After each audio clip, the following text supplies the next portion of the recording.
album concept hour. The album concept hour. It's the album concept hour. I was having a party. My parents were out of town. I passed out like a bitch. And the first person to pass out at his own party was him. They proceeded to cause ruckus and mayhem. Yeah, and the problem was people took pictures. You can't pass out. My mom I had nothing to do with the pictures. I just was the mastermind behind Trevor's fine because he made up for it by writing everything. My parents didn't know anything for like 3 weeks. Yeah, because the pictures coming on, they cleaned up. So, Trevor helped clean up the whole mess. I'm getting the feeling that this happened in high school. Nope. Area. Nope. Just outside of high school. Yeah. Oh, like what? 21. College years. Okay. College. Yeah, that makes sense. That still makes sense. Pretty accurate. Yeah. Yeah, this is the album concept hour, and we are here with you've been hearing them, the good old friends, John and Trevor Kolden. Kolden is one of our my guest. Best friends. One of his best friends, and I am your host as always, Brad LeBaron, and we also have in the upper right-hand corner for me, Scott. Me, Scott Wesley, and we are here to talk about Gorillaz' Demon Days. It is it's a favorite of several of us, and it's a fucking fantastic album. It's the second full-length Gorillaz album, and yeah, got a lot of themes to dig through, and yeah, we're really happy to have you, Trevor. And this was kind of your pick, right? Like, yeah. So I'm really glad to be on, and yeah, this was one of my picks that I've been talking to John Aker about forever because this has been one of my favorite albums since it first came out. Mm-hmm. Yeah. On the Monkey's Head. You. Yeah. Yep. Mm-hmm. Yeah. No, this is a really like formative album for some people, like for people of a certain age. This is an album that is very important to them. You know, this album kicks ass. Yeah. This is definitely one of my favorites just because, like, I kind of almost get this feeling that it's two albums in one for me.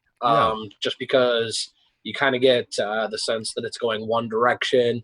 You get the feelings from one thing, and then you kind of get something that's completely different from the next song. Yeah, there's a lot of juxtaposition with the feelings between tracks and transitions and stuff. Like, yeah, there's a big span of emotions he's trying to hit throughout this album. Yep. I think you were saying the listen through, like it's kind of like a mix between like life and death, like melancholy, and like what's the opposite of melancholy? I don't know. Happiness. Happiness, I guess. Happiness. Ebullience. But yeah, being able to, stay positive. But yeah, there's both of those themes. There's also themes about this is, came out in 2004. 5, right? I think it was 2004. I think it was 2005. Let's see. Let me see. It was up at the. It went up against like Green Day and stuff like that at the Grammys. It is 2005. But yeah, it was was released in 2005, and it has. I was just gonna say it has themes of the Iraq War is on top of the other things we talked about, and I guess war in general.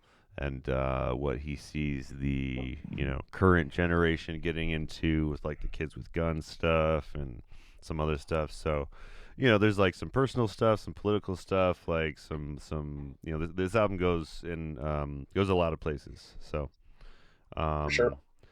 And we kind of decided that like Gorillaz in general, like all of their albums are for the sake of this podcast, they're all concept albums. There's at least all of the full-length Gorillaz albums. I mean, he was definitely always going that way. Dan Albarn wanted to do a lot with Gorillaz, except for the fall. I guess the fall I guess wouldn't say is a concept album just because it's like I don't know anything new from them. that's the right one now, he I'm made. not gonna The Fall lie, is the one so. he made on an iPad, and I don't mean to be a dick, but it sounds like it was made on an iPad, and it's part of the reason I don't like it. But iPads can do amazing sometimes, things, but man. produce a record is not one of them. yeah, Just because you can, it was doesn't mean you shouldn't stop to think whether or not you should. it was really good for an iPad produced album, but it was just that an iPad it produced it was album. nowhere near on the It was level definitely- of. but it was, Yeah, it wasn't nearly as on the level of like Plastic Beach, which was like the previous thing, you know.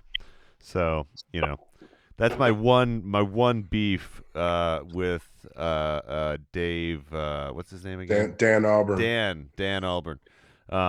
Brad's got beef. Got beef coming out of the gate. No, but he's one of my favorite artists, I think. Just of the 90s on, but let's not forget too that he was part of Blur in the early 90s. that's what I mean. Yeah. I saw like he that. was- That was pretty cool. Yeah. I was going to queue up a clip from that and play it in the podcast, but I forgot. But no, like that he had like a whole career before the Gorillaz, and Which as an American nobody really knows because nobody pays attention to British one-hit wonders in America like Blur. Yeah, and as much as I dislike him personally, Skrillex is kind of the U.S. equivalent. He did like the whole emo movement, and then he like reinvented himself as Skrillex. Oh. Oh yeah. Yeah, I like the Gorillaz a bit more personally, but personal opinion. But one thing we like to ask of some of the the new guests that come to the podcast is first of all, what was one of the first what were some of the first things that got you into listening to music? Like maybe first album you remember like choosing yourself to play. So I don't know necessarily about like albums. So I was kind of thinking about it. Definitely like one of the first songs that like sticks out like that I remember from my childhood is actually kind of lame. It's Smash Mouth, but it was Walking on the Sun. But like that's one of my earliest memories is like that song. Great tune. Like that was like one of my like I was pretty young about the time that came out. So like that was probably one of my favorite songs that I respect first came that. out. I respect that answer a lot. I love that album personally too. So like Smash Mouth doesn't get enough credit. Yeah, so like Smash Mouth, and then like I always had from my mom, I always listened to I got the Rat Pack coming from her a little bit, and then for my dad, he was like I listened to for one of the songs I remember the most is Dr. Hook and the Medicine Women on the cover of the Rolling Stones. Yeah. Oh wow. But on the cover of the cool. Rolling Stones, so like I have kind of a weird music eclectic from like what I started listening to. Uh-huh. Well, it sounds like your parents were pretty cool, and they listened, they listened to great music. Yeah, sure. Yeah. They're They were hippies. they're all right. My dad did not start a hippie. He started listening to Jerry Jeff Walker and all the old country stars. So Jerry Jeff Walker, okay. Hank, Johnny Cash, all that. And then his favorite band now is Aerosmith. So I listened to a lot of that as well growing up. Oh, my dad actually had a Aerosmith phase in the early '90s when they had their like little resurgence there. He was really into that resurgence. So my pops, he thought Steven Tyler was just like the greatest. Yeah. No, like I think our parents had a lot of similar interests in music. My mom listened to a lot of the kind of old school, crooner type stuff, you know. And it's given me a nice variety of interests, which is nice. Yeah, exactly. So yeah, like kind of just like opened my world views for like what music could be. So like that, and I kind of think that's what opened the floodgates for what I listen to now. So nice. Trevor does have a very good eclectic of music. I just he's like got a lot of very good range. Yeah, I like a lot of weird stuff. Yeah, it's nice to have a range, that's one of the things that we, definitely feel on the podcast. You listen to the same thing over and over, it gets boring, Oh, for sure. No, like I said though, like when we did the Frank Sinatra album, Trevor was a big part of that for me because he like went through a whole phase where he listened to like the Rat Pack and stuff. So we'd be just driving around smoking bowls, and that's what he'd be playing on his CD player. So that's really what like got me first thinking about like when we were like considering albums to do early on. That's super classy stuff to smoke around, to drive around and smoke too. I mean, like, you should have seen Trevor too. He would just get into it, like the real croon and stuff.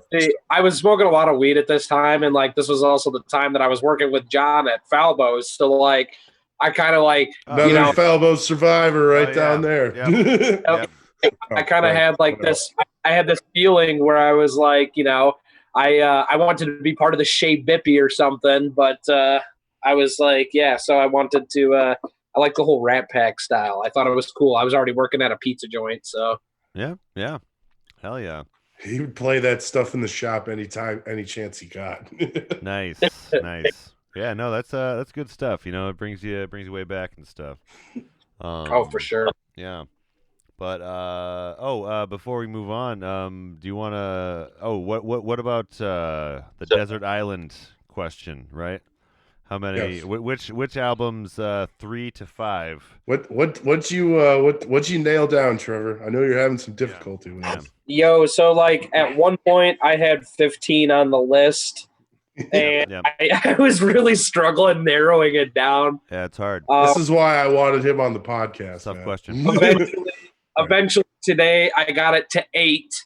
Okay. And I was like really struggling.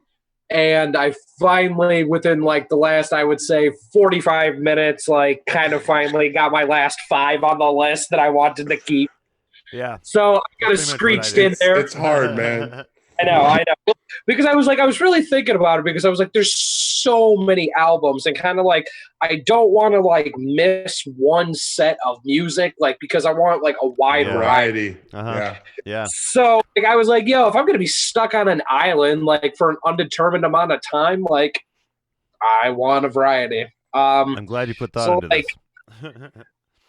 Yeah. So my picks, my first one was actually the album we're reviewing today, which is Demon Days. This was one of the first albums I ever bought with my allowance. One of my favorite albums I've ever listened to ever. So like, I just like, this has been something I've been listening to for a long time. The next one was Sgt. Pepper's Lonely Heart Club. I figured get a little like, get some Beatles in there, good mix. Plus, this is when they kind of went to India, changed up their style, so I thought it was kind of cool. And then I also picked Brothers by the Black Keys. Dan Altenbach, great album. He's a phenomenal artist. We were actually talking when we were listening to this about how they did something with Ike Turner and how Ike Turner actually helped with songs on this album. I think we were talking about, which is really, really cool to me. But that's kind of where you kind of get that grunge and blues sound from, I thought, which was really dope. And then for the last one, I actually went with a rap, I have 2 more. My bad. Okay. So I picked Awaken My Love by Childish Gambino as well, just because Childish Gambino is one of my favorite artists as well. That's a pretty good one. That album he has good funk aspects, but also some pretty heavy rap aspects. And then final pick, I actually went with a J. Cole album. I picked 2014 Forest Hill Drive, probably one of my favorite albums that J. Cole did. Very heavy in the like heavy rap category, but also lyrically, he does a phenomenal job and probably one of the greatest albums made, in my opinion. I need to listen to more J. Cole because, like, I've heard him as a guest spot on other people's stuff mostly, and he's always fantastic. But I haven't like listened to a whole lot of his solo stuff, so I really need to dive into that. Yeah, like I feel like he does a lot of good stuff, like where he's paired up with other people. But like, if you listen to 2014 Forest Hill Drive, like that's one of his earlier albums, but you kind of really get to see him develop an overall flow throughout this whole album, which is just phenomenal. And he kind of has this flow that he can switch up at any point in time, which is, pretty admirable for rappers nowadays. Yeah, for sure. He's like, right up there with like Kendrick right now. Yeah, and Kendrick arguably is probably one of the greatest rappers of this generation. Oh yeah, Kendrick's fucking he's the king I think right now. Phenomenal. Yeah, he's great. But yeah, you guys want to break into the intro of the podcast or the the Let's roll into it, album man. that we're Let's listening do to. it. This is just intro, and I don't. It has Do it. very few lyrics.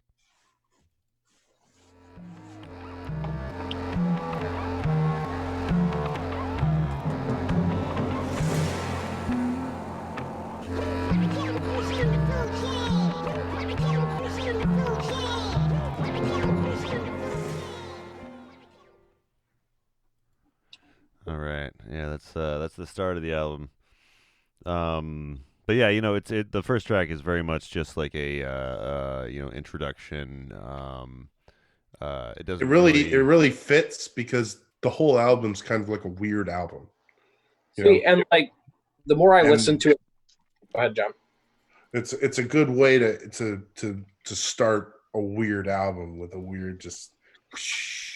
Well, yeah, and it really it shows you from the gate this is going to be a different experience than the previous album. You know what I mean? Like, just by having all of this orchestral stuff is taking it to the next level already, from the intro. And apparently this is part of a larger song called Soldier Boy, not the one that you know. But it was released later, the full version of this song. But yeah, what it's saying in the background though is over and over again is who put the chemicals in the food chain, and at the end it says you are now entering the harmonic realm. But yeah, it's a really weird. I'm not sure quite what they mean specifically about who put the chemicals in the food chain, but it's the first lyrics that we got here. So, any thoughts, guys? It's the beginning of the roller coaster ride. Yeah. This album definitely takes you for some loops. Like I never listened to the full album before, and like first impression was really good because it's just like it goes through like different scenes almost. Kind of like portrays the story and goes up and down with like some hard hitters, but some really like smooth jams as well. Yeah, it does a great job of covering a lot of different heights. Whether it be like really low and like soft or like really loud and like layered with like a bunch of fucking random beats. I do like that they have a systematic funk beat throughout the whole thing, though. Yeah, they kind of a consistent kind of funky undertone throughout the whole album, at least.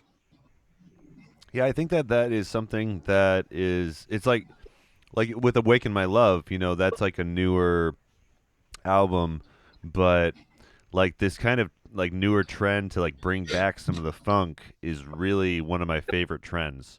And I think this one's really funk funky. Never should have gone away. No, right? But everything goes out of favor at some point. I know. It sucks.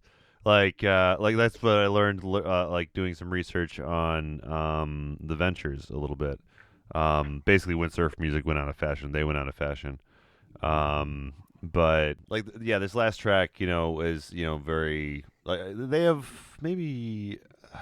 I think they have lyrics in all of the tracks, but the last one's probably the lyric like lightest that there was.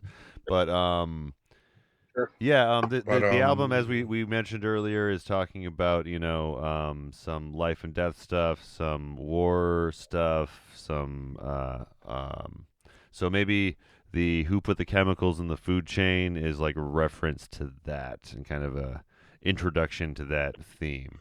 But the next track is the song "Last Living Souls," and we're gonna roll into it.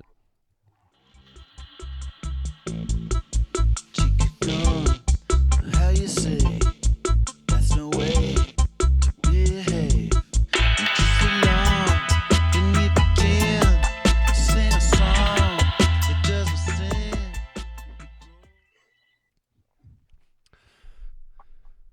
right. So that's the first like regular track of the album, but yeah, this one really nice bass groove. Like this dude. song's funky. It just begins right off the bat with that bass, and that bass does not lose any power throughout the album. I couldn't really hear the bass too much during the listen track. through, but it was now I can hear it, and it's must robust. Must have been a big Paul McCartney fan. Yeah. And I like the fact that right after the intro that like that's the song that they're following it up with something that's so upbeat and so up tempo that like I just like the fact that that's the song that they follow with after their intro that they had. Yeah, and it's out there too. Well, I was about to say, and meanwhile, like it's kind of about like maybe being the last living person or something. Wondering if you are the last living person. I don't know if that's because they're like walking around on like a wasteland or something, but like. Well, and we were talking about that earlier, and it kind of like for me, I get a vibe where it's like alone together, where you're like alone, but like you're completely okay, and you might have like one other person, so you're not like necessarily completely alone, but you're alone with somebody else. If that makes sense. So appropriate for these times. Yeah. Because it is, are we the last living souls? So it's definitely. What if we're the last living souls, guys? The four of us? Right. Oh, shit. And like outside of our respective rooms? I think we should definitely raid the nearest liquor stores and then hang out. I think that's a good idea. If we were the last living souls, we're going to we're going to the Chevy place down the road. I got like 4 different places to get some cars there, and we're gonna get the best vehicles, and then we're gonna go raid the liquor stores and get food. Right? Hell yeah, I'm down. And then we're gonna go wreck expensive trucks. We're gonna smash expensive trucks into your tree that he tried to burn down. Yes. All right, you piqued my interest now. If we're smashing stuff, I am in. Yeah. I know, Trevor. Let's do it. Burn it all to the ground. Some people just want to watch the world burn. Some people just want to watch your tree burn. Anarchy. But this song has a part where near the end he does the first like kind of singing bit in this album where 2D is singing about he's just doing his 2D thing. He's singing about some stuff. But I love like the I don't know, the melodies that 2D has throughout the album. I didn't pick them a lot for the clips because there's so much to pick from, but like he really does like connect. He's like the connective tissue between like everything in the album. Is like 2D's like random. Like he's kind of the one that bridges the gap between the different kind of styles that they go with. Yeah, he's like if anyone's like a narrator or the hero of the story, it's 2D. Anti-hero, maybe even have you? Maybe, yeah, or just like a one of those characters that's just along for the ride, as it seems sometimes. Right. Sometimes it seems like the what's the guitar player's name again? Murdoc. Yeah. Yes. A lot of times it seems like Murdoc is calling the shots. You know what I mean? Even though 2D's like the leader. But I mean that's something we should mention like briefly. I mean I know everyone knows about Gorillaz at this point. If you're if you're a younger, an actual fan. If you're like under 40 at least, you know who the Gorillaz is probably. I know who they is. Although it's not. The farther away you get from the times, the less people realize that they were like an animated band. I mean, it's true. Well, yeah, their last couple albums have not nearly had as big of a splash as like Plastic Beach was probably the biggest splash they had. Plastic Beach was the end of it. Yeah, I wouldn't say it was the biggest splash they had. It was the last big. Good. It was the last big splash for them. I still I still enjoy their newest stuff, but they had their time in the sun, and I kind of fell off a little. Yeah, for sure. Yeah. I hope they can have a comeback at some point. They had their time, just like anybody. But No, Anyways. this second album was really, highly anticipated. There was their first album was just a breakout hit, and they took a lot of time between albums. I remember, like, as a kid, that was the thing I remember the most. Was like how long they it delivered was though. They between delivered the first and second one, and then the second and third one. Like it's like 5 years. But have you ever between- waited for a Tool album? Good point. That's a different level of That was the longest frustration. wait in the history of music ever. The fucking Chronic 2. What about the Beach Boys Chronic 2. Smile album, the Brian Wilson Smile album? That's like a good that took like 40 good years to get 40, released. 50 years. Jesus Christ. Yeah. We'll probably find something from Mozart. In his that we defense, can, he went it's insane. never been done. He's good now. No, he's good now, but at the time, he went insane. Yeah, he went insane for a while, but he's good now.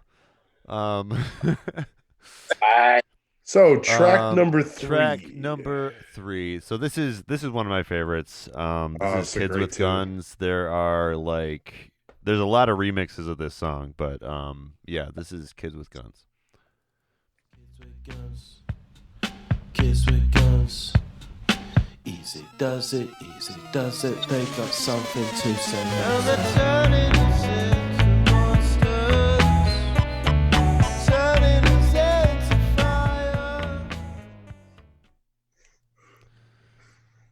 fire. Shout out to Johnny G. This is like one of his favorite tracks on the album. Oh, really? Oh, yeah. I Yeah. knew he'd like this one. He loves this song. Oh, man. Whenever we worked at Falbo's, he always cranked it. We'll have to have I mean, him on Kids- the other. Kids with Guns again is like one of those songs that has like such kind of a melancholy feel to it, but it's so upbeat at the same time that you can't you kind of get this depressed undertone, but you are so happy about it at the same time. Like it's kind of a weird kind of song like that. It's kind of like a song like Pumped Up Kicks, where once you know what the lyrics are kind of like, okay, now I understand. But like when you're listening to it, it doesn't seem like it's talking about school shootings or kids with guns or whatever. Right. Yeah, that's a very good correlation. Yeah. No, Right. you're right. It is very much like that. And apparently it was inspired by an incident where Damon Albarn's daughter got in trouble for bringing a knife to school. But in the bigger sense, the theme, I think pretty, obviously is referring to people that are, taken as a child to fight wars and stuff, because that was, that's the thing that happens a lot in, different places. They get people that are not even adults yet, and then wars their whole life and shit. And, Soldiers and whatnot. Kids, soldiers is a big thing in foreign wars. Yeah, and I think that although I don't think it was talked about too much back then, but it's kind of more well known about these days. Well, but the more connectivity the world has, the more empathy is kind of been have, and you don't look so favorably on practices from old. That's kind of human. The way we humans are just kind of stepping forward in general. Definitely, that's kind of the way it is. It's like spanking. Oh, all right. We're gonna move on to the next track, guys. That sounds awful. Yeah, that's terrible. This song's called "Oh Green World." Speaking of menthol.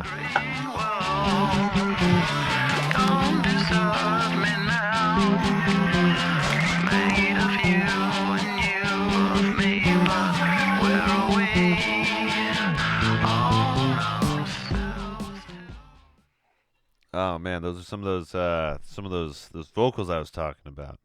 Those 2D vocals, man. And more 3D. Where he ties everything together. What's up? What's up, Trevor? Oh no, we were talking about how he kind of he ties everything together in this album. Yes. But yeah. Yeah. Oh, I think this is kind of furthering. Well, so the album is about both, life and death, and then war, and also I think it's also about not climate change, but pollution in general. Yeah, because I kind of got a vibe of like overall kind of like people, like he was asking for forgiveness almost. Like on the behalf of the people, I kind of got a vibe where he was almost asking for forgiveness. For the pollution? Well, I mean, I don't know about necessarily like pollution, but I mean, like, Yeah. I just got like this overall feeling that he was just like asking for forgiveness over like what has all been done to the earth and everything like that, because he's got like kind of pleading to the green world. So yeah. So he's like talking to the world or Mother like Earth or whatever. Whatever you want to like call it, Mother Earth, like what have you, like Gaia, like any form that you like plead a little bit. Yeah. Something like pleading to like, like for like, I don't speak for everyone, but like I'm apologizing nonetheless. It's kind of the feeling that I got from this song overall. Yeah, you know what? I agree. I think I agree with looking at the lyrics and everything. The premise. Yeah, definitely. There's kind of a theme going on with like the destruction of the world. Like they have a couple other songs. It's like every planet we reach is dead, and fire coming out of the monkey's head. Like they kind of talk about humans destroying the world and like being sorry and trying to make up for what we've done. And this is this is like during, I guess, The Inconvenient Truth probably came out around this time, but there's still, it was still early climate all those change documentaries kind of were coming out about the Bowling for Columbine. I think came about the same time as well too. Yeah. I think it's just a little before, but yeah, it's that's definitely on the mind, and even before some of the science we have out today was out, but it was pretty clear then even that we were on the path there. But another thing that it kind of brings into play for the first time is I guess the overindulgence of society. When he says like hope, sex, and drugs thrust into myself, holy, it feels holy. Yeah, it's pretty self-explanatory. And for sure. I feel like that kind of goes with Feels Good Inc. The next song's Dirty Harry, but that sentiment goes kind of with the Feels Good Inc. kind of theme a little bit. But you guys want to move into Dirty Harry though? This is a really pertinent one for the want to dive right into that Dirty Harry. Oh yeah. Oh geez. Man, that you sounds feel lucky. I'm the reason why you feel chill with your old lady at the tilt. I got a 90-day extension and I feel with guilt from things done and seen. Your water's from a bottle, mine's from a canteen. At night I hear the shots swing, so my light sleep. Oh man, that's one of I think that's one of the most, I don't know, thematically important songs in the album. Like, it really touches a lot of what they're trying to talk about. Because, I mean, this is the one that, like, most directly, I think, talks about, like, war, Talking about needing a gun to protect yourself and to be part of the people you belong with. Yeah, and, well, so that line that I chose, it actually has, like, a specific... It's, like, specifically about the Iraq War, because... He talks about, I'm the reason why you fill up your Isuzu, chill with your old lady at the tilt. I got a 90-day extension. And when he says I got a 90-day extension, that's like a reference to during the Iraq War, like they would, on their tours would be given, like on top of their year, they'd be giving another 90 days, as needed. It's referring to that, and then and I'm filled with guilt from the things I seen. Your water's from a bottle, mine's from a canteen. And then at nights I hear shots ring, so I'm a light sleeper. So it's like talking about like, the differences between civilian life and like soldier life. And I mean, I don't think just that too. I mean, it's directly correlated with the Iraq War, but also, I mean, what's been going on here in America for a long time as well too. I think how the two correlate so well with each other. Yeah, the like civilian life and soldier life.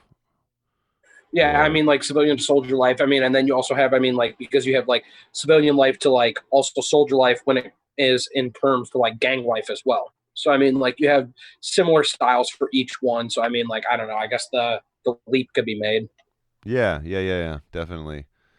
You know what I like about it is that it's kind of like I don't even know if they planned it, but Dirty Harry is Clint Eastwood, and Clint Eastwood was the name of the song on the first album, and it's just kind of like a nice little that's connecting point. Well, I was gonna say that's another theme that that Dan Albarn talks about a lot, is that this album is also, not only about like war and stuff, but it's also kind of about the flip side of masculinity. So like in that sense, like the song Clint Eastwood is like the kind of shiny, beautiful side of masculinity, whereas this is showing like kind of the dark side, which is like war and the stuff that keeps you up at night, that is the implication of like taking that masculinity in a different, more negative way. But so it's kind of like in the same sense that like Clint Eastwood himself is like pretty cool, like he's a hero in most of the things he's in, but like Dirty Harry, although is still the hero of the story, is also a crooked cop. You know what I mean? Mm-hmm. So like it's kind of showing like the dark side to that that thing, I guess. In my opinion, I guess. Both sides of the coin. What's up? Both sides of the coin. Yeah, exactly. So I think that's part of the reason it has the same, or has like that name for this song. Sure. But yeah, have you guys seen the music video for this song? Not this one. You guys haven't seen the music? Oh wow! No. So I think okay. That's I think part of the reason that it also has specifically the Iraq War theme, because like in the music video they're like in the desert, in this like tank thing, and there's all these kids that they're singing to. Wasn't a tank featured on the album art for the album previous to Demon Days? Yes, it was actually. Yes. I don't know if it's the same tank though. It's probably the same tank. It's nice symbolism. Yeah, they're all in the tank, and they're kind of singing to these kids in this like war zone looking place, kind of almost referencing the kids with guns stuff. But yeah, it's a really great music video and very pertinent if you were alive during the not post 9/11 kind of time. But yeah, no, this is one of my favorite rap parts though. This whole verse is really just great, start to finish. Like I don't know much about Trevor. Oh yeah, he's getting ready to he's going deep. Yeah, dude, he's burning that shit up. So, anyways, let's roll into the next one. Oh, you know what? This is actually, the first banger of the album. This is a good track for what he's doing right now. So, yes. Why don't we do that? Feel good.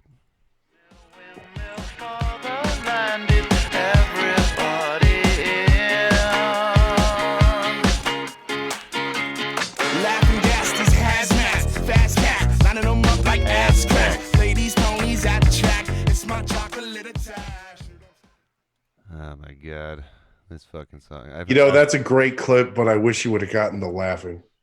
Yeah, the laughing is iconic. But like, man, that no, that's a great driving track. I don't disagree with the pick. Well, this whole track is just like, God, I don't know. It's just so fun. It's the song you hear on the radio that you immediately got to turn up just because it's fucking awesome. It's the banger. It's the real banger of the album. This was actually the song that actually convinced me to buy this album with my allowance when I first heard it when I was a kid. So this was like the first hook song that really like got me into the Gorillaz. I was like, yo, this shit, like, this is fucking amazing. And this was actually this was the first song that made me buy their album. And it features real live rap group De La Soul, by the way. Is he on this one? Times. Oh, I didn't know that this was the one with De La Soul. Mm-hmm. But, this song is just like it was on the radio all the goddamn time, everywhere. Which I'm not gonna lie, because of that fact, like I was for a long time really burned out on this song. Like I couldn't listen to it. This was the one that was nominated for the Grammys. Really couldn't listen to it for a long time. Yeah, no, this was it was everywhere. It was the movies, Bob TV, FM. all of that. We had a local station called Bob FM that would play it a lot, like once an hour. But yeah, no. So what do you think this song's about, guys? Feel Good Inc. I have a few. According to the notes here on the website, Feel Good Inc. is about criticism of herd mentality, isolation, and escapism, which I thought was pretty interesting because that's pretty much totally relevant to our time. Yeah, I have heard because I've seen the music video. And this is like the one music video I've seen from this album. Yeah. And the singer's sitting there and he's like, that's what he's repeating. Like when he's whispering or whatever, he's repeating something that's supposed to be like strengthening his mind against said herd mentality and like trying to be a singular being and basically fighting against the sheep. Mm-hmm. Mm-hmm. Yeah, it's also, I think, the music. And Feel Good video, Inc. is actually like the enemy, if I'm not mistaken. Well, yeah, I was gonna say because the music video is like kind of them like relaxing and lounging, but like that is almost treated like it's menacing. You know, the fact that they are spending all of their time on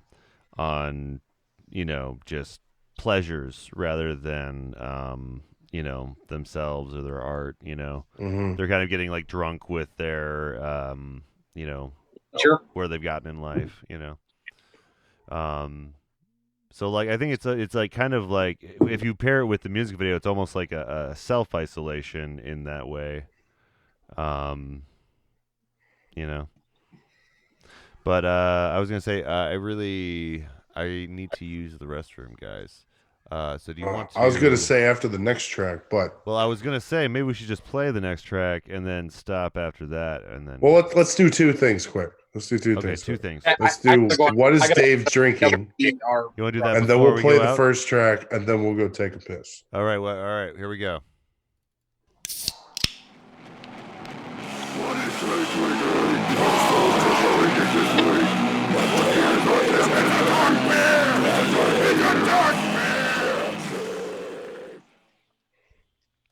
All right, what are y'all drinking tonight? Did someone just? I am drinking 2 fingers worth of Maker's Mark. Okay. Okay. Oh, you go by the finger method. That's not a bad idea. Having a couple fingers of bourbon tonight. I love the finger method. Yeah. Yeah. Yes. Personal favorite. Yeah. So it's delicious too. Yeah. No, for sure. What about you, John? Now, do you do it neat or do you do a splash of water? I do it with ice. It's on the rocks. So. Okay. That's legit. This is legit. I've switched it up a tidbit. I'm going with the Ice House Edge tonight. Ooh, okay, all right. Not the Steel Reserve. Okay. Same effect, but it's you got the edge. Nice. What about you, Trevor? What have you been sipping on? So I was throwing it out for all my Latino brothers and sisters. So I've been drinking mezcal today. I actually finished a bottle earlier, ate the worm. Feeling all right. No trips yet or anything like that. So pretty happy about that. And then some Modelo Especial. Oh man, that sounds like a fucking good night. Like that's like way up my alley. Doing all right. All right. Sounds like a Cinco de Mayo party. Oh yeah, that's right. I had some. I had some El Pastor tacos earlier, so yeah, man, I'm fucking in heaven over here. Hell yeah. Cinco de Mayo it up. And Brad, what are you drinking, man? As for me, I have my I got some Spaten Oktoberfest. It's a lot lighter than the Spaten Optimator, which is too much. And then I have the fucking Kraken spiced rum. I'm having with some Coke. With a Wu-Tang glass. Oh yeah. I got my Wu-Tang glass from Dave. Wu-Tang isn't nothing to. Thank you, Dave. Thank you for my Wu-Tang glass. And Wu-Tang. Yeah. Nice shout out to Dave during his segment. Yeah, the shot is temporary, but Wu-Tang is forever. Wu-Tang is forever. But that's that is what we have all been drinking today. Yeah.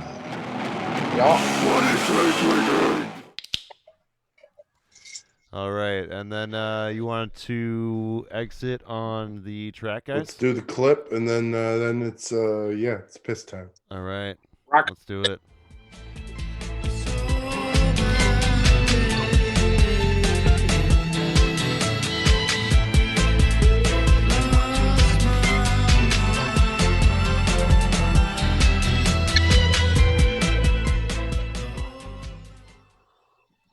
We will be right back with the album concept hour. Right back after these paid messages. The album concept hour. And we're back to the album concept hour. We were just going over some information that Trevor gave us about washing your hands. How many times was that you want to wash your hands, or you want to wash your hands between every how many uses of alcohol? So basically, after you use hand sanitizer 4 times in a row, there's actually it builds up this film which actually traps germs closer to your hand. So after 4 uses, a sticky coating, if you will. Yeah. Basically, and it's really gross because it's actually trapping all those germs right next to your hands. So after every 4 uses, you want to wash your hands with soap and water for about 20 seconds. Yep. And so basically singing happy birthday twice. Exactly. That's been our COVID PSA for the podcast, guys. You know, it's not to be said though. Sanitizer doesn't do everything. It does some of this stuff, but there are caveats. You gotta know how to use it. But right, bitch. So the last what we left you with before the intermission was the song El Mañana. El Mañana. El Mañana. And it is the banana. I don't think it's the banana. About banana? No, actually it means in Castilian it means many things. The future, the dawn, and the morning. And it's got several different thoughts and ideas behind it. That's interesting because when we were listening to this, we were talking about how this kind of made for me it made me feel really melancholy. This song in particular, just throughout all the albums, where it just had this overall somber tone to it. Yeah, and the music video reflects that too. I watched a lot of the music videos today while I was preparing for this. And in the music video, this is the one where Noodle supposedly dies. You know, so this is where, the windmill in the Feel Good Inc. So this is when that windmill island thing gets shot down by a bunch of military helicopters, and Noodle is the only one on the island. So it is, it's definitely got both going on. I was gonna say that the song made me feel like I was floating on a cloud, but then you said all that dark stuff. Well, actually, no, but you were floating on a cloud. It was floating on a cloud. That is it's not correct. to say that you can't do both. Right. Yeah. The island. The windmill from the other song was floating in the cloud in the beginning of this music video. So that is actually what was happening. So you're right. That they apparently got that part right. right? And I mean, like, I think too, just because you're melancholy too doesn't mean that you can't be like happy about the memories that you had. So I mean, like, for me, this is like, yeah, it's really sad and somber, but like, yeah, it's light and airy as well on that same note where it's very happy as well. So I mean, like, it's not to say that you can't enjoy both aspects. So like, you can be very happy by a memory of something, but like also be pained by like thinking about it as well. And I think that it's kind of just a really good like combination of both, personally.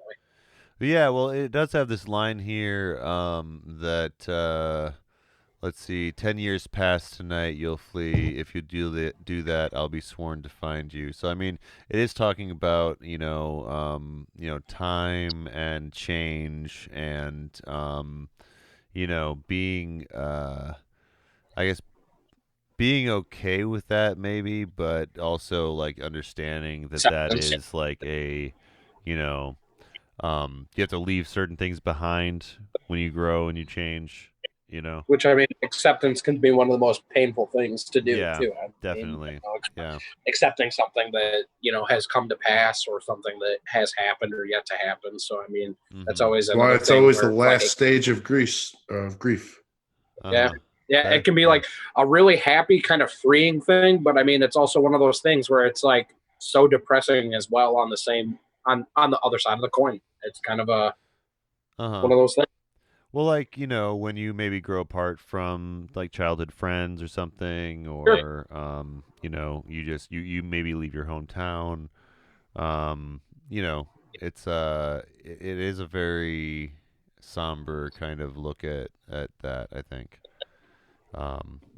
He does have a very kind of like vague approach to his lyric writing. Like he's kind of almost a Paul McCartney type, where like it doesn't make too much sense on the surface unless you like ask him like, "Hey, what the fuck is this about?" He's layered, which is nice because he talks a lot about what's it about. So there's a lot of notes about what the stuff's about. So layered in undertones.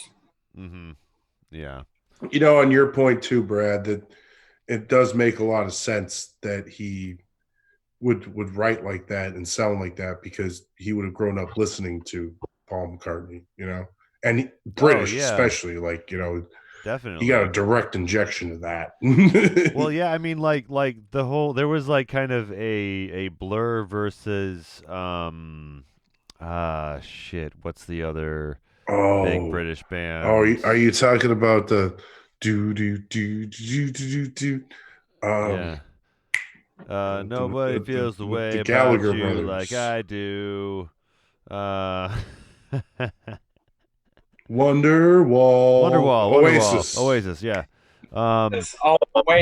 Sorry, can't believe I couldn't remember Oasis. But there was a while that both like Blur and Oasis were like the two like potential, like, I don't know, musical heirs to the Beatles, I guess, seeing as they were from England. The lead singer of Oasis thought he was John Lennon.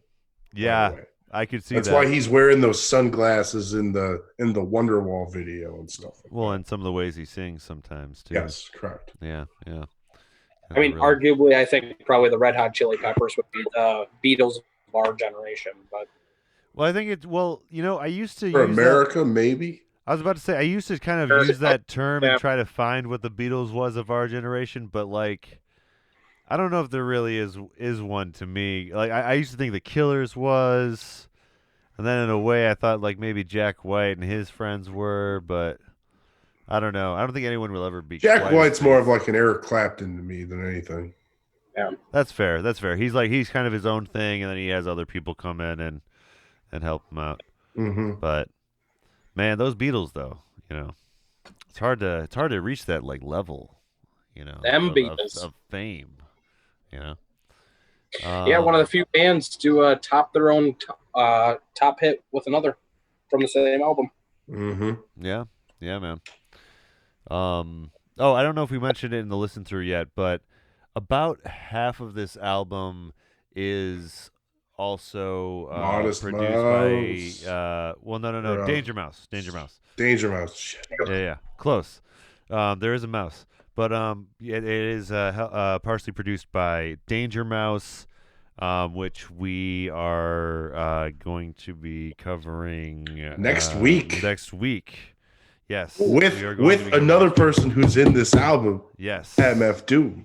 Yeah, I was gonna get there. Like that is this track with the track with MF Doom is kind of a predecessor of what's going to happen in Danger Doom a little bit.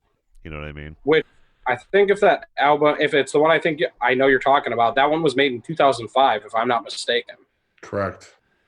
It's so crazy that this came out before that Danger Doom came out before this album.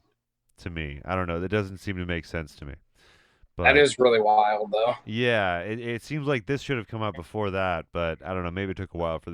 Either way, it makes sense why those two work together on that. Well, yeah, I was gonna say that was the period where Danger Mouse and MF Doom were working together. Like they had like 3 different tracks together before they did the actual Danger Doom. So Danger Mouse had like so many albums out around this time too. Yeah, like he worked with was that CeeLo Green? Yep. And I mean, like knowing that too, I mean, like the albums too, like they do have like some same kind of like flow concepts. Like looking at them, like they do have some similar concepts to how the overall album flows. Yeah, there does seem to be like a consistent like theme from beginning to end for a lot of their albums. But yeah, this is we're gonna go into the next track. This is track 8, and it is Every Planet We Reach Is Dead.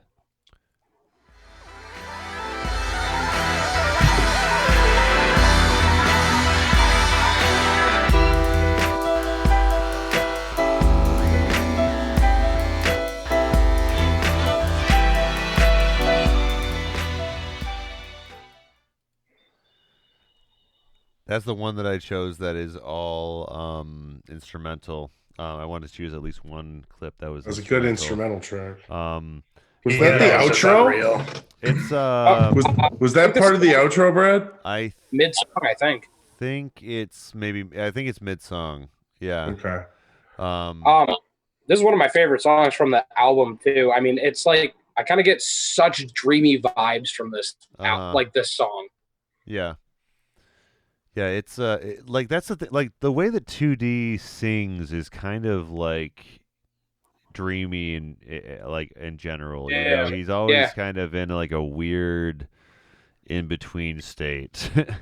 Yeah, and it's like kind of overall. This like honestly feels like overall like kind of a lucid dream to me almost.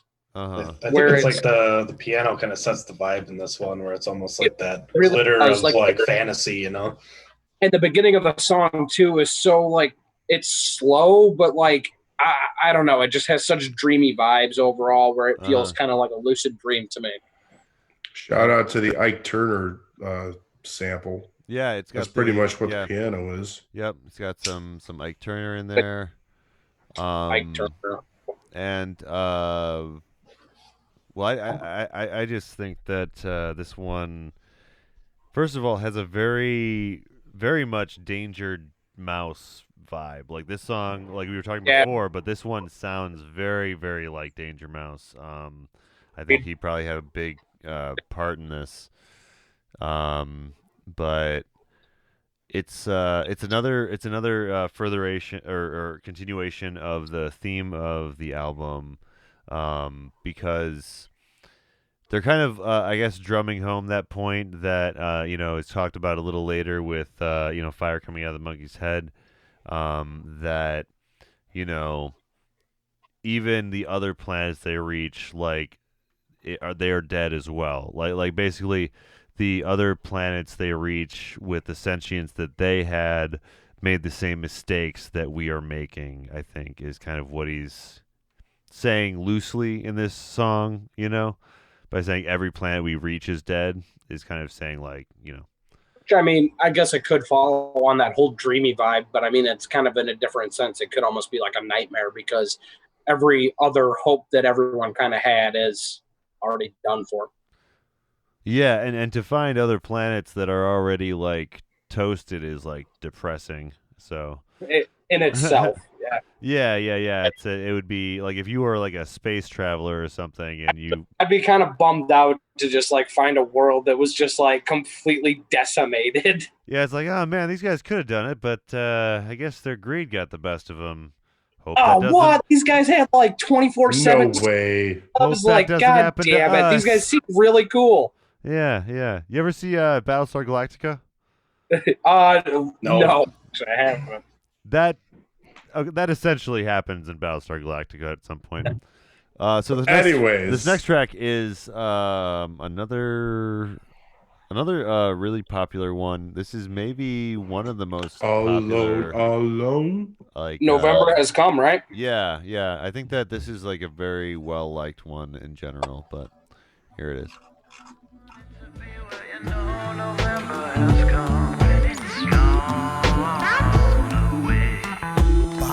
Can you dig it like a spigot?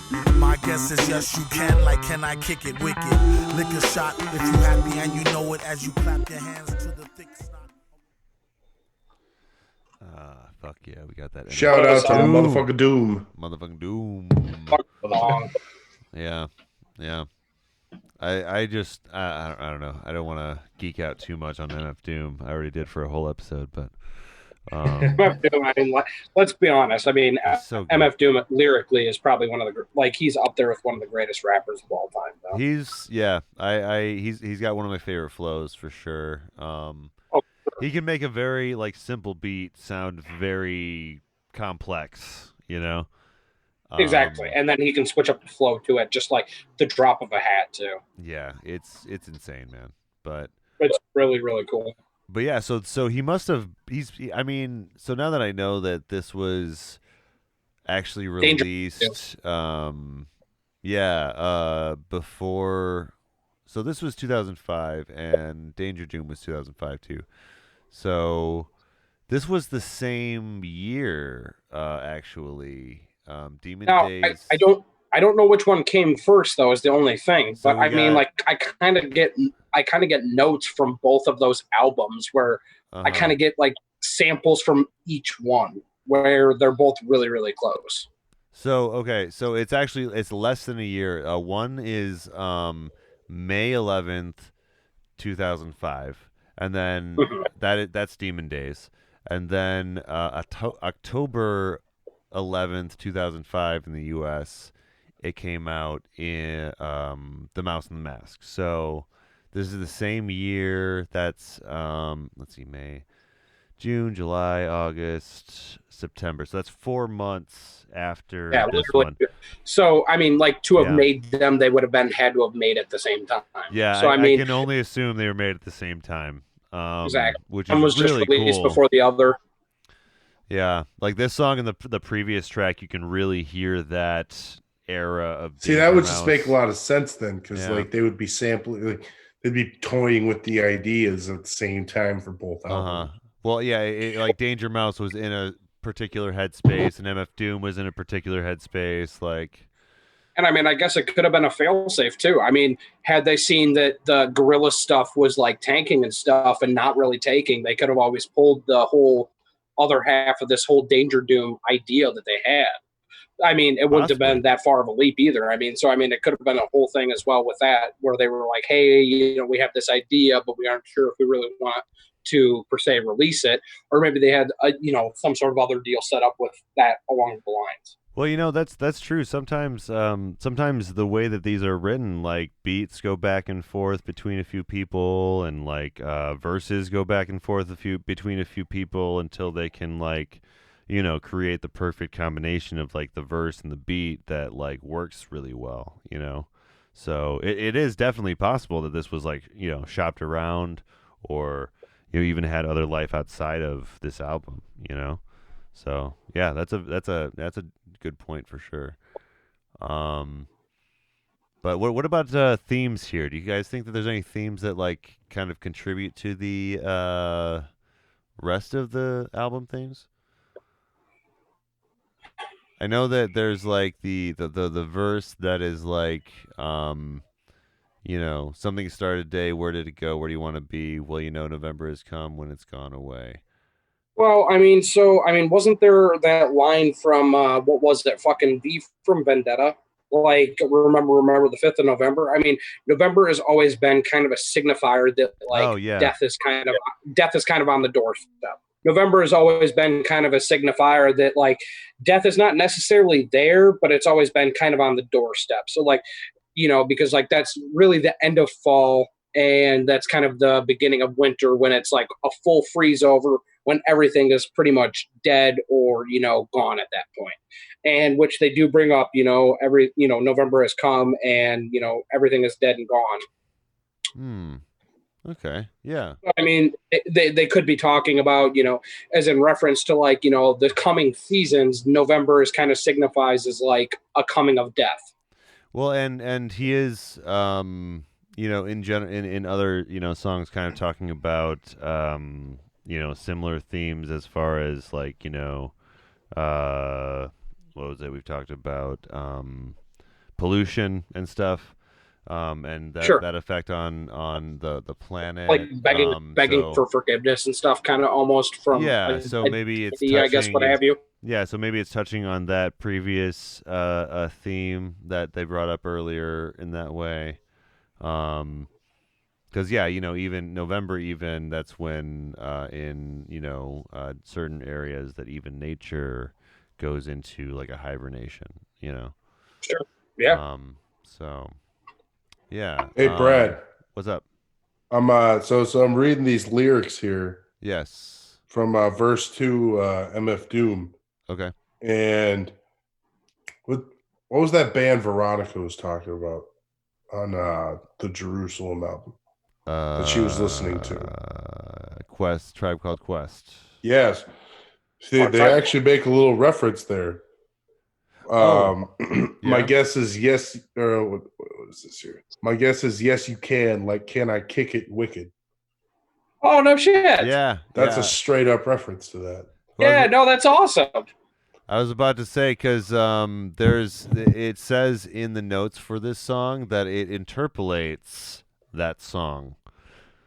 So that's fucking cool. I guess I never realized that. That's awesome. I didn't realize that till we listened to it this time today too. So I saw the notes and I was like, oh wow, okay.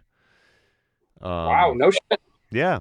So it's definitely referencing Tribe Called Quest. They do have De La Soul in some of their stuff too. So I'm sure they have a relationship. I didn't realize that till we were talking about that either, that he was in that as well, which is awesome. That's dope. Yeah. No, I'm sure he like has a personal relationship with at least De La Soul. So yeah, for sure. Yeah. But yeah, so this next song is another kind of melancholy tune a little bit. It's alone. Yeah, it's kind of similar to there's another song that had a similar vibe. I can't remember the name of it right now. All Alone. Here it is. We's about to make it clear we happy on we lonesome. The lone drum, the beat hot, the start to finish. 10 spoons of spinach, the soul and the spinach, the cup that runneth over. We turn up the ogre.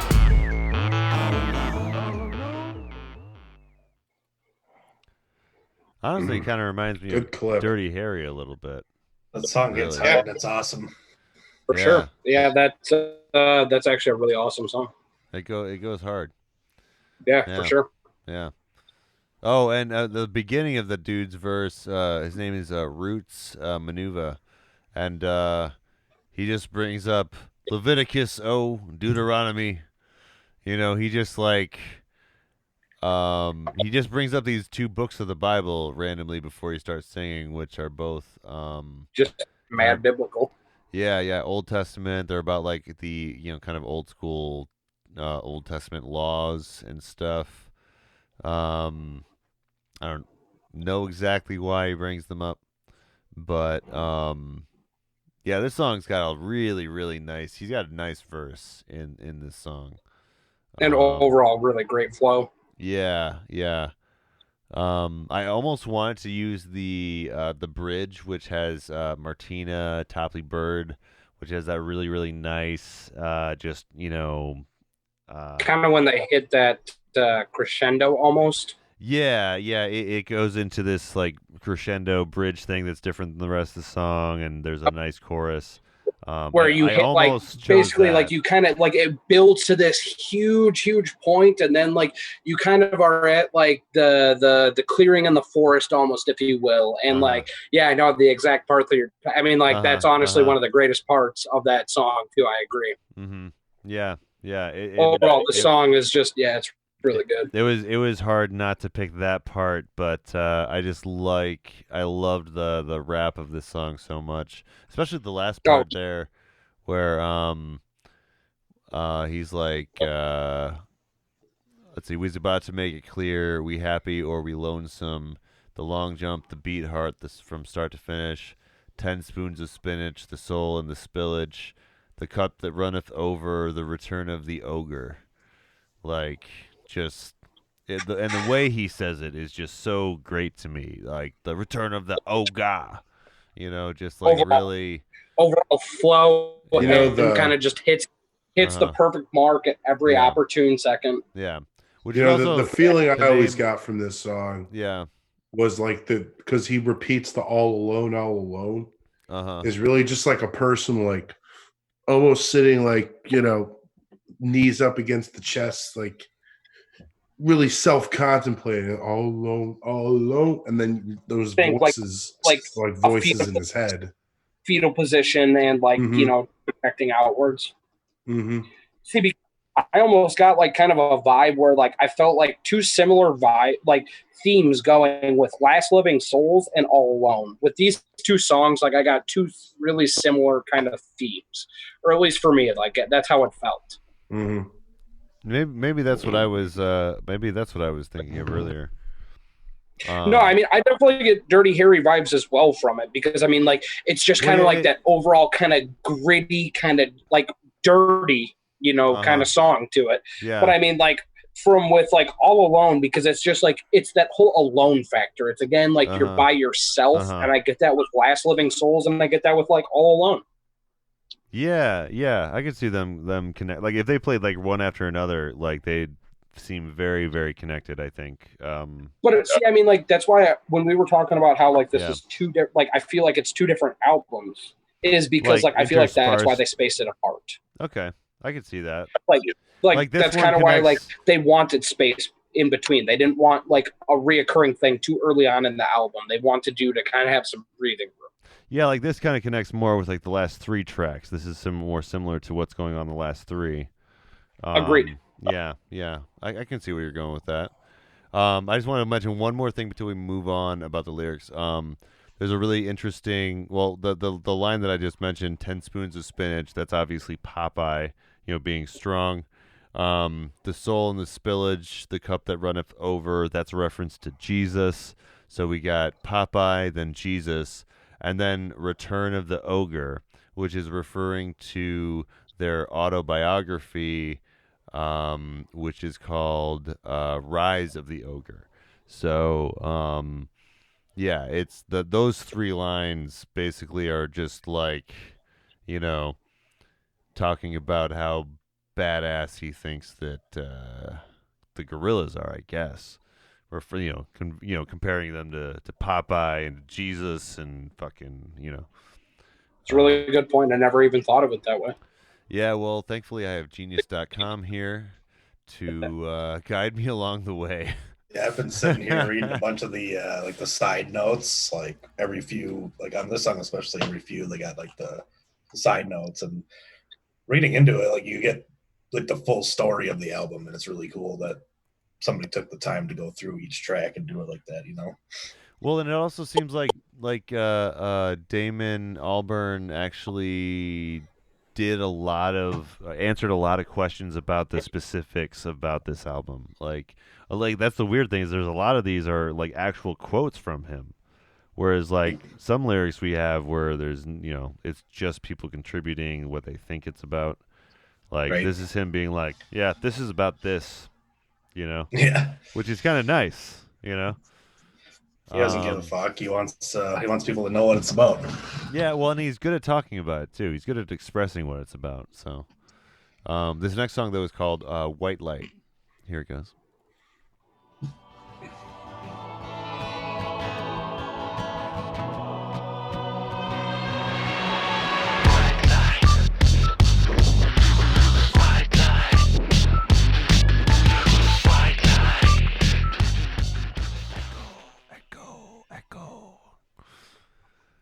White Light. This one really feels like the last album they had. You know what I mean? I get a lot of vibes from that as well too. Yeah. Like where it's like you got a lot of those kind of grunge undertones. Yes.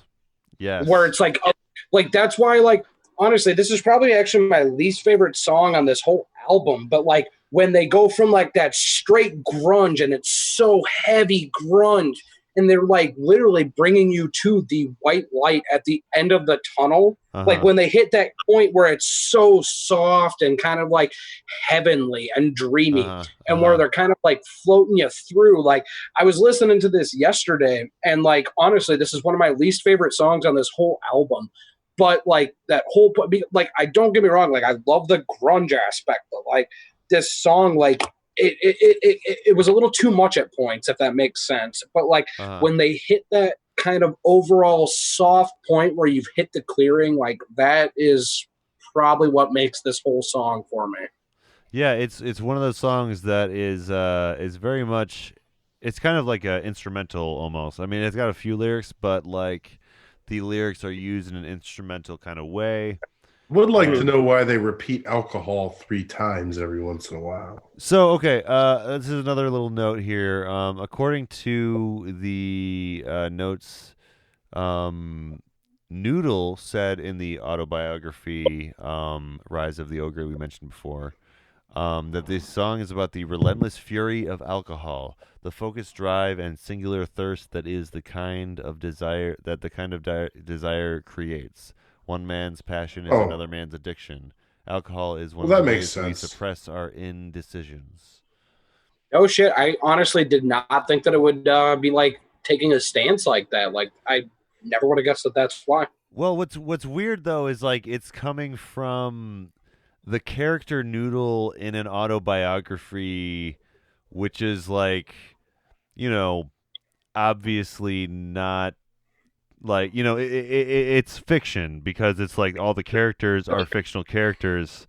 So it's like this fictional character saying that it's about this thing, which is what's really interesting about the Gorillaz in general, is that like you have these like disparate characters also like speaking up and having a voice within this like concept of a band, which has always been like super fun to me. You know, just the fact that, you know, they make this whole, you know, band persona and everything. They're in the Guinness Book of World Records. And what? And yet nobody's seen their faces ever. Well, yeah, because, well, you know, a couple of them don't, I think, have faces. They don't. And then one of them is Damon Albarn. It's literally a virtual band. Yeah. There's 2 people that are behind the Gorillaz. I would have loved... That's Dan Albarn. He's the musician. And then I cannot remember the name of the guy, but he's like the artist. Which, I mean, like... Everybody else is supposed to be a guest. If you think about it, genius. I mean, like, they literally did the same thing that every celebrity for the end of time has been trying to do and make a fuckload of money and yet keep their name out of fucking newspapers and basically have their own business, exactly that, their own business. Yeah. Which, I mean, like... Kind of like Daft Punk. Yeah, I mean, like, say what you will. I mean, like, they were able to keep their own business, like, exactly that, which is admirable. They have their life and they have the musician's life, you know? You don't have to mix them. Which kind of makes you think, like, were they putting the music out for, like, to make the money, or were they doing it for themselves? And it, like, really makes you think that, like, the albums that they put out were really quality, so it makes you feel that, like, they were putting out music not for just themselves, but, like, because that they thought it was good. Yeah, I think which is kind of... I think he was mostly. I think that he especially early on. Like, I don't think he knew that Clint Eastwood was going to be such a huge cultural success. I mean, with Del the Funky Homo Sapien, I mean, like how, like, literally one of, like, arguably one of the greatest rappers also of this generation as well. I mean, he was lyrically so good. Well, yeah. And he was only featured on, I think, 2 songs from their last album.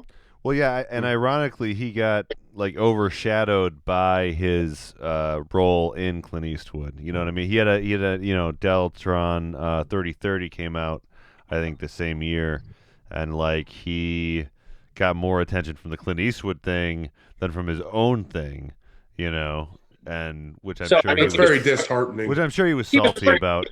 Yeah, he was pretty much Bobcat gold-plated, where wanted a legitimate career, but everybody was like Gorillaz. I mean, Bobcat Goldthwait. Yeah, whatever. Yeah, he literally wanted a legitimate comedic career, and yet every time he would get up on stage, people were like, "Do the voice." So I mean, that funny voice. It didn't help that he was in that. No, I know. That Disney movie. Hercules. Well, yeah. He's a great, for sure. He's a great director. Nonetheless, once you're typecast, man, I get it. It's crazy. Mm-hmm. Break out of that role. Yeah, and I think that's what Damon Albarn was doing a little bit with the Gorillaz. I think he was trying to get out of that. He definitely got out of his own British shadow, pop punk thing, which he was famous for by becoming this faceless, character instead. Where he could kind of control what was, what people knew about it. He could be a ghost. He could come and go, and if he wanted to kill off the character who he was portraying, he could do it at any point in time, and it wouldn't really make any difference. Like Noodle, who is the feature of this next track called Dare. Ooh, the second banger.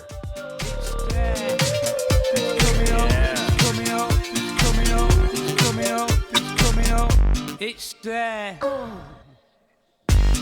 got to press it on you.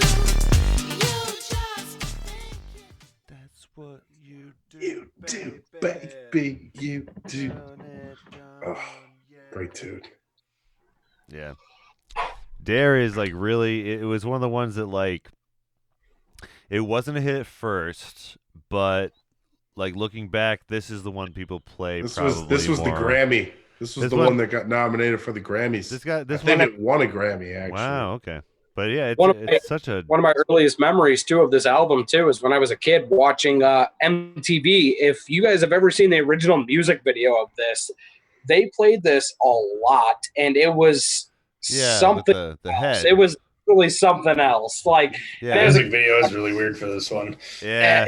It's overall good. I mean, I didn't hate it, but I mean, it's just wow. Especially at a young age, kind of definitely set me on a path, I think. Hey, fun fact. He was originally, the original lyric was, "It's there," but when the guy was singing it, because of his British accent was so thick, it sounded like, "It's there." So that's kind of what they rolled with.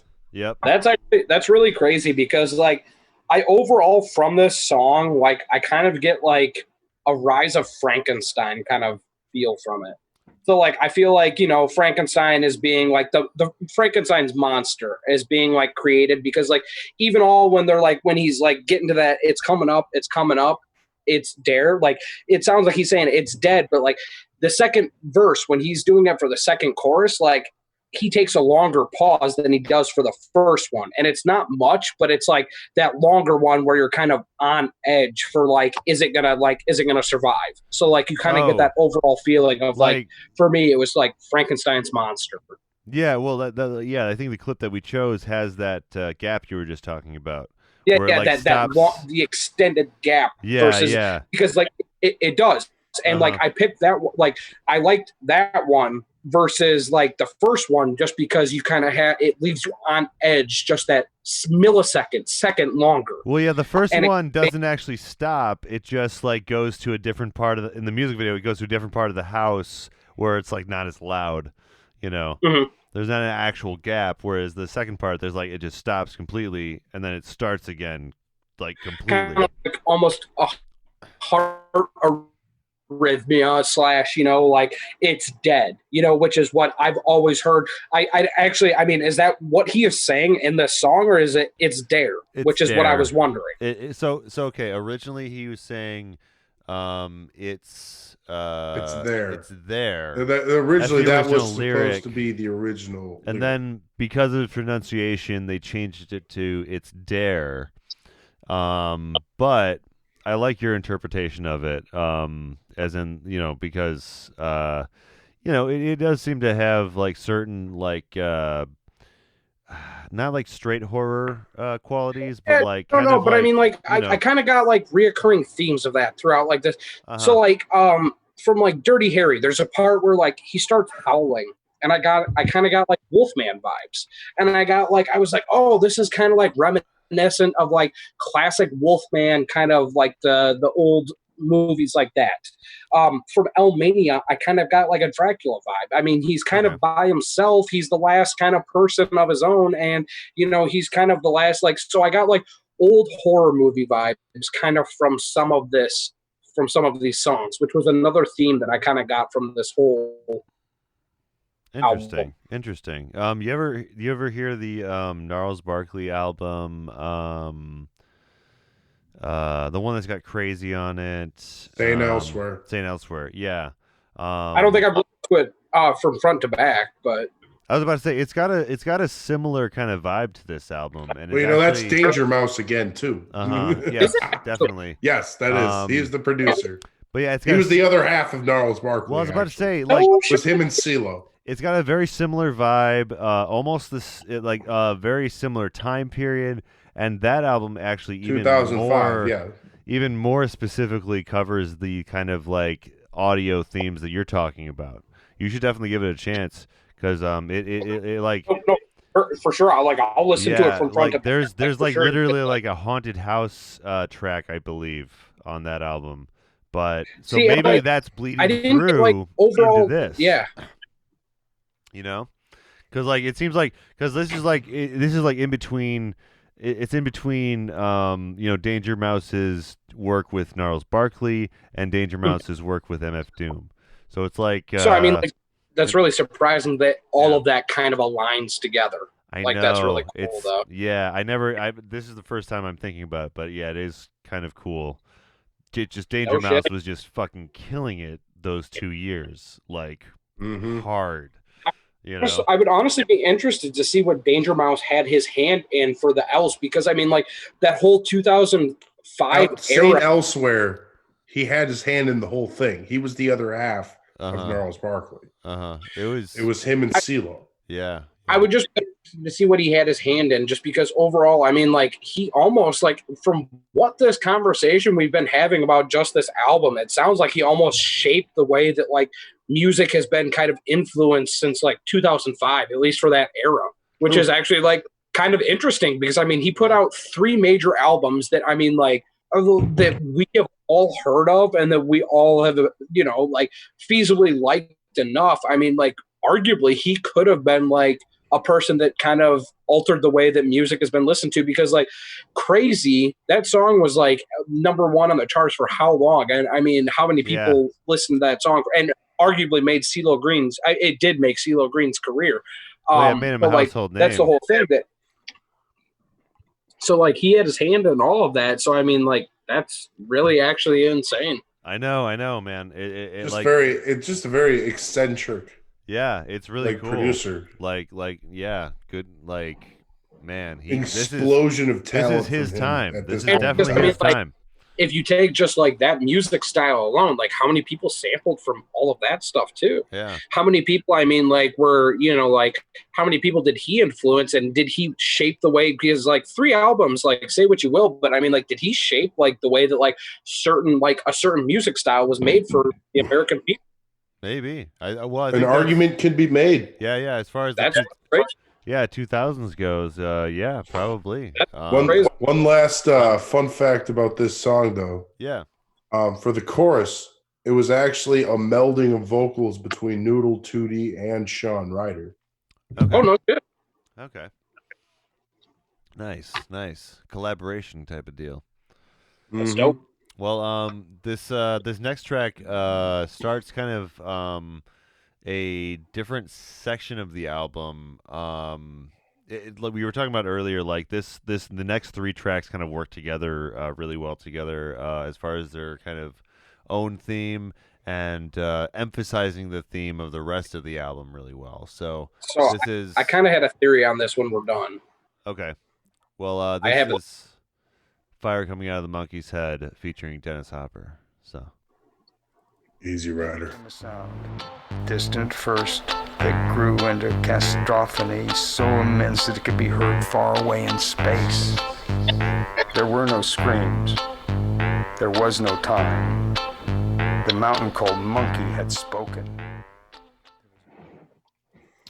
and then This is such a weird track. I was definitely not thinking about a mountain when I first saw the title of the song. Super weird track, and the fact that it's like a song, but it's like not really a song, but it's like spoken word. yeah, this is this one really took me for a loop when I first heard it. By Dennis Hopper, no less. I did not know that until you brought that up tonight, and that just like kind of makes it even better. But like honestly, this is actually probably my favorite song from this whole album. Just because like it seems like they put a lot of time and effort into this whole thing, but it kind of sets up like this is when we were talking about how like this is kind of two different albums. Like for me, this is like the beginning of the second album. Yeah, it's like side B, even though like side A was like very long. Like this is like it's like a different thing almost. And like these next three songs just flow so well together, and like I kind of had a theory of like, you know, what it was like, which like I'll bring it up once all three play, but like I had an idea of like what all three portions of these were. Like I had a thought today about it. Well, like I for this one, like this particular track, like kind of plays like a short story or like actual like you know literature. You know what I mean? Like it's you know, on paper it would be, you know, good without the music, I think, you know. Yeah, where it was it's a like great a story where it was just Dennis Hopper talking. Yeah, exactly. Like this doesn't even need the music behind it to be a compelling story. But as far as the first track of these three, this is track 13 of the album, but it's, I think, continuing the idea of not just war, but like resource extraction from the places that we go to war with. Again, destroying kind of like, again, on the whole oak green world, we're just kind of like destroying what, like, you know, kind of how the white person, like when they first came to America, like hunted the buffalo almost to extinction, kind of that same thing. We were real bad about them, buffalo. Yeah. And those Native Americans. R.I.P. Buffalo. Yeah. And Native Americans. But it's crazy because, like, it's... So this is, like... I thought it was kind of interesting that it, like, literally in this song is talking about how these strangers are coming into this mountain and creating these holes and mining the man's head until, you know, these craters appear. Which is like literally what, you know, colonizers have done to, you know, different, you know, nations. Well, and also take a look at what fracking does to the land as well. I was actually gonna say, like, this is prescient because of fracking, because like it fracking creates these holes and fissures and then literally causes earthquakes in those areas. Which is even crazier because what year was this album made? Yeah, exactly. That's what's crazy is it's before we knew even like that much about fracking. Really knew what like the causes of fracking was. Yeah, this is fairly early fracking, I believe. That's fucking crazy. Yeah, so it's very prescient. Everything in this song. And I mean, honestly, though, it's like, you know, it's about, you know, colonizers and taking advantage of native populations and their resources and, you know, that kind of, age-old late 20th century, late 19th century, 20th century stuff. You know what I mean? But like also when we were talking about like how this album has like overall themes, like as far as the whole life and death, like this is the one that gives me the most like overall themes of life, like being lived by the people and then the inevitable death at the end, which like I get that the most from this whole song, and especially these next 3 songs, I get the most life and death from these songs. But also this song too, I get the most melancholy feel, which I know I've brought that up like a bunch and said it like a trillion times tonight, but like this is also probably the saddest song I think on the entire album, where these people brought these outsiders in, let them come to their land, let them mine this land, and they took these gems that they were talking about. And then afterwards, this deity, this god that they've been praising for all this time had turned on them. Yeah. Which, I don't know, it's just definitely wild. Definitely the saddest song, I think, on this whole album, though. Yeah, I mean, and when I first, like, this is probably the first song from Gorillaz that made me, like, take them very seriously. Like, I mean, I knew that I enjoyed them, and I knew they're, they were one of my favorite bands, but this is something that really solidified them with me. The fact that they could like take a moment to get away from the beats and like the fact that this fanfare. Is a major song without almost any of the song elements. Yeah, like this is not a single. This is not a hit. This is like, but yet it has a huge cult following. Though. Yeah, exactly. It's such a great story. It almost could be a single. Yeah. I think it should, but it's like not in the structure that normal singles come in. I wish more people would do like these short story type songs like this because it's really cool. And that's why I think is what is so cool about the next song too, about the one that we're gonna listen, like that one I think is really, really dope about the next one as well. Just because you kind of get overall themes from both of these 2 songs that are reoccurring, which is really, really dope. Well, yeah, and this is this one's called "Don't Get Lost in Heaven," and it's I guess a kind of postscript a little bit to "Fire Coming Out of the Mountains," "Fire Coming Out of the Monkey's Head." So, which I definitely could see that. Yeah, yeah.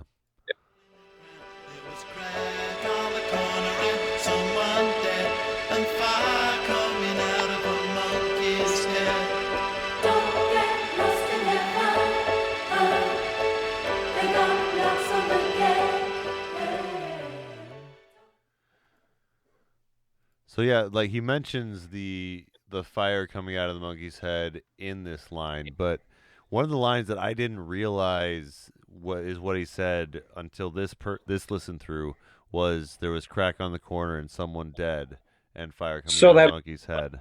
That almost makes you wonder, is that the rocks that they were mining from the monkey's head that then spit out fire at the end? Because they were talking about fire coming out of the monkey's head. Is that how they angered them? Because the people then became, addicted to what was coming from the monkey's head. Could it be represented from something else? Well, I was going to say, I think that the crack aspect is more just kind of reflecting that, once you do away with the, native population, you create this society that's devoid of hope. And then you have, crack on the corner and dead people. Man, this whole song just talks about drugs. It's got that one. I just took a line, but it wasn't with you. Oh, yeah. I didn't think about that, but I think you're right. It's also the song about Brad where he's a hoe and a hobo. Yeah, they kind of throw some underlying meanings that like don't make a lot of sense, but kind of do. But don't. Yeah. Yeah, it really throw a lot of concepts out there. I was about to say, the line that Scott's referring to is, you're a hoe girl, yeah, you're a hobo. Which really also took me for a loop. And then all of a sudden they get the London Community Gospel Choir out to sing about it for you. Seriously. Yeah, but I mean, how peaceful is it? I mean, well, he might be referring to. I guess the most insulted I've ever been has been by like churchgoers and stuff, and like they still had a smile on their face at the end. So yeah, right. Well, this one I think so.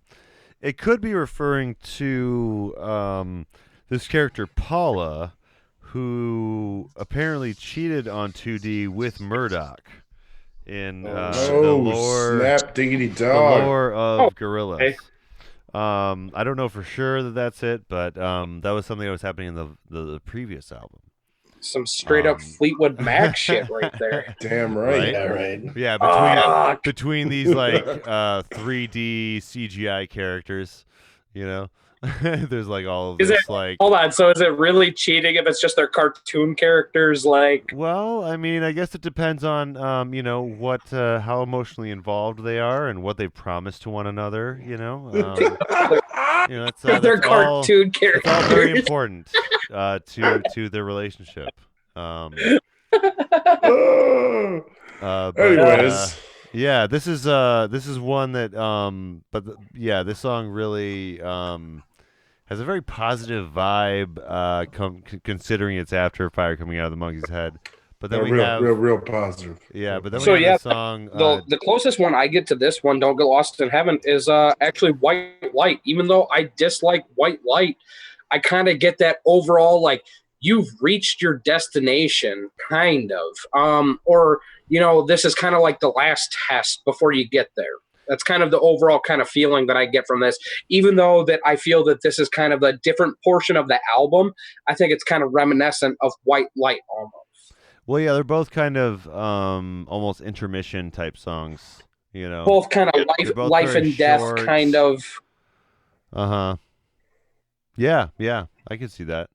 Well, the final track on the album is called Demon Days, and here is what I picked. It's a real titular track.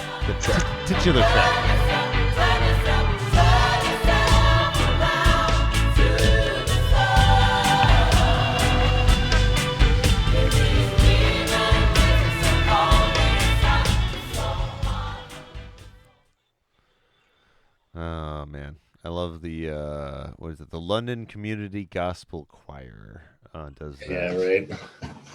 But so yeah, what was your what was your theory on these three?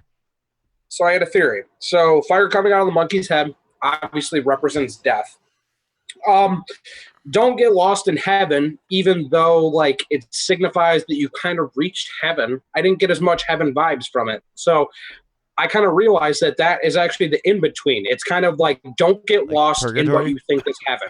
It's the purgatory. Is kind of how I felt that song was. In Demon Days, finally, is heaven. You've actually reached heaven.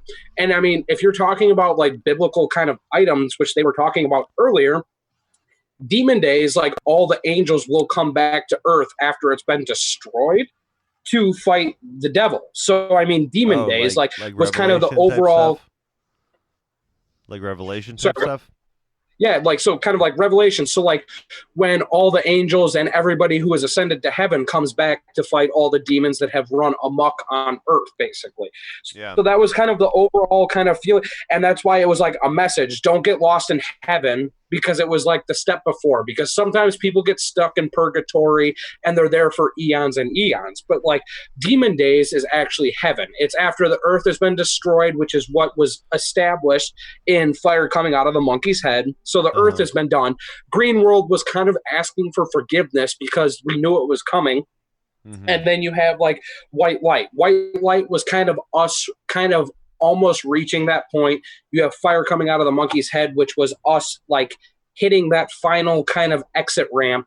Purgatory, which was us finally getting to the gates, but not necessarily knowing we were there. And then Demon Days, which was heaven, which we were finally coming back to earth and like kind of finishing everything. Huh.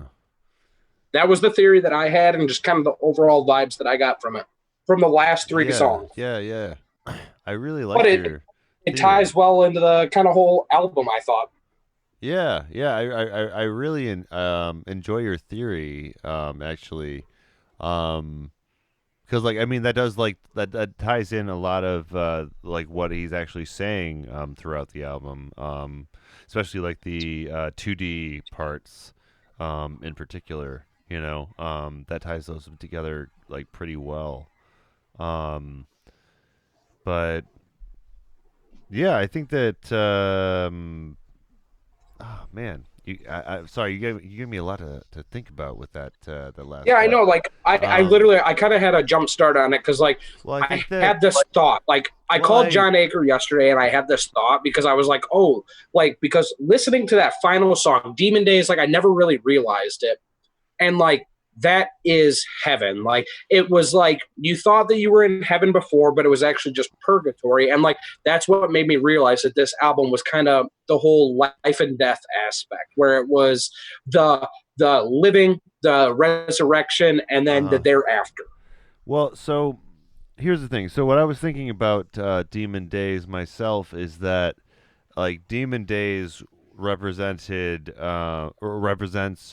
like the time that we're living in now, where there's like constant war and pollution and I guess for lack of a better term, like demons I guess traversing the Michiganites. earth, in the way that like my stepdad would like to say, but like yeah, I think that it's saying on top of what you were saying, maybe it's got both of these meanings, but like it's also about us living in this weird time period that is where we know what some of the things that we are doing are wrong, but we do them anyway to like feel good or whatever, Yep. So Feel but I good. really like your take on it, like with all the more spiritual themes. I didn't really think about many spiritual themes when listening to this album originally. And that's what like kind of like divided it for me because like yesterday I was sitting around like I was stoned to the bone, like just relaxing. Yeah. And like when I finally got to those last 3 tracks, like I really just kind of like sat down and listened to them, and like that was just the overall feeling that I got because like I was like, and then I went back and I listened to the album again, and like it wasn't just those last 3 songs that you have this overall life and death kind of like reoccurring theme. It was like throughout the entire album, and until I really listened to those last 3 songs, I didn't realize that the life and death wasn't just the last 3. It was throughout the whole album. I mean, like it could be said for like Oh Green World, like the same thing where that could be like life or death. I mean, like we're begging for forgiveness, so I mean we could be alive. We're begging to be like to have all of everything forgiven, but like the argument could be made. So like that's what kind of just gave me the realization yesterday. Yeah, Trevor. and I think that's I think that Nice work. Yeah, absolutely. Like I think that he I think much like Paul McCartney, he has various meanings for the things that he's saying and he's putting out there, but yeah, no, I like your interpretation of it. I'm going to think about that the next couple of times that I listen to this album. Yeah, I mean, like this is just like I said, like this has been one of my favorite albums since I picked it up. Since like I literally like I bought this in 2005 when it first came out. I was so He's excited. been thinking about this since the motherfucking. I literally like. Right. So like I've been listening to this for 15 years and like I still haven't gotten sick of it. Like there's still new stuff that I'm literally realizing to like this date, and as I get older, like there's new stuff that I appreciate more and more about like this whole album and how it's done. And like when we were talking about it before, like what like your desert island albums would be, like literally I just realized that like this whole album was based around life and death, and there was a whole bunch of other things that I never realized till the other day when I really sat down and listened to it. And like if I haven't realized that after 15 years of listening to it, like that just means that like to me that this is really just a solid album that has so much to offer. And I mean, like not to mention the funk undertones that they put in, the bass, and then what we were talking about earlier about how like there's a theory, like the argument could be made that they've literally changed the way that, like, because they did stuff with Danger Doom, like this literally could have changed the way that music has been listened to since 2005. And that's just like one of those things that's like mad appreciative. Mm-hmm. Yeah, I definitely agree. Like there's Trevor, I couldn't have said it better myself. yeah.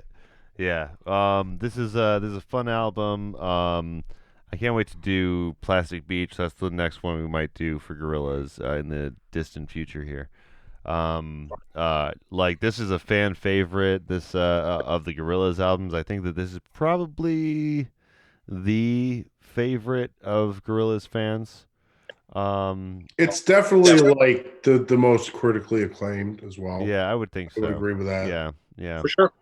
yeah. My And I mean, personal favorite's Plastic Beach, but I started smoking weed around the time that I I started personally listening like to the first one myself, the Gorillaz self-titled. Well, you know what? Yeah. That's what's great about the Gorillaz. You know, there's a variation to that. So, Mhm. we're that's the cool thing. yeah. John and I were talking about that earlier, is that they're kind of reminiscent almost of the Moody Blues.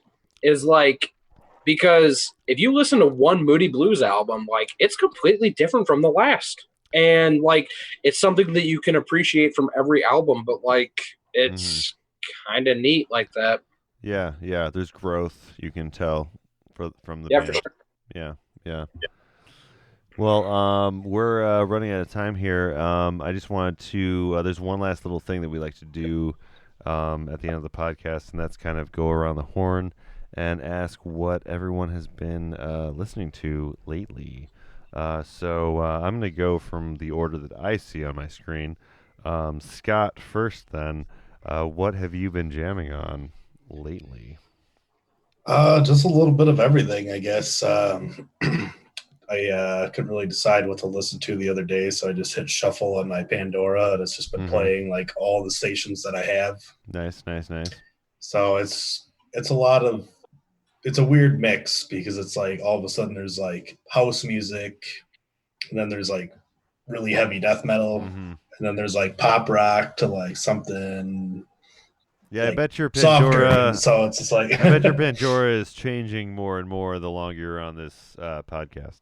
It definitely does, because I always add new stuff. Like when we do an album, I'll listen to the Pandora radio the next day just to kind of see what else is related to it, and yeah, get broaden my horizons a little bit. Nice. Oh. Yeah. What about you, John? What have you been jamming on? All right. Well, so definitely the got to promote the new season of Rick and Morty, or the last half of the next season of Rick and Morty. Yeah, the next just came out yesterday. Very confusing episode with a nice little coronavirus touch at the end. Big fan. I can't wait. Dude, tune in. The Rona. Otherwise, nothing too special. I've just been listening to my regular stuff, you know. Okay. My Fleetwood Mac. Been listening to a lot of Steely Dan, actually. Okay. Nice. It's just, you know, been pretty good stuff. Yeah. A little Nora Jones. Can't go wrong with Steely Dan and stuff, you know. What about you, Trevor? What have you been jamming on recently these days? So, obviously, like, I listen to just a huge eclectic, but recently I've been putting on my Spotify Shuffle, and so I'm one of the fortunate few that has Spotify Premium, so I get to listen to whatever I want, but I've been listening to Outkast, War, The Mouse and the Mask. Do you say War? Billy Idol. So, one more time? Did you say the band War? War. Yes, the band War. Fuck I've been listening to some War recently. The weather's been so nice. Oh my God, War is amazing. I'm glad that you like them. Go War, on. Billy Idol. This is a long list, and I got to keep going just because it's all amazing. Billy Idol, I've been a huge fan of lately. Duke Ellington, John Coltrane, Miles Davis, and finally Lo-Fi. I've been listening to a lot of Lo-Fi lately. Some of that chill house music, but I absolutely love it. Nice. I like that list. That's a nice list.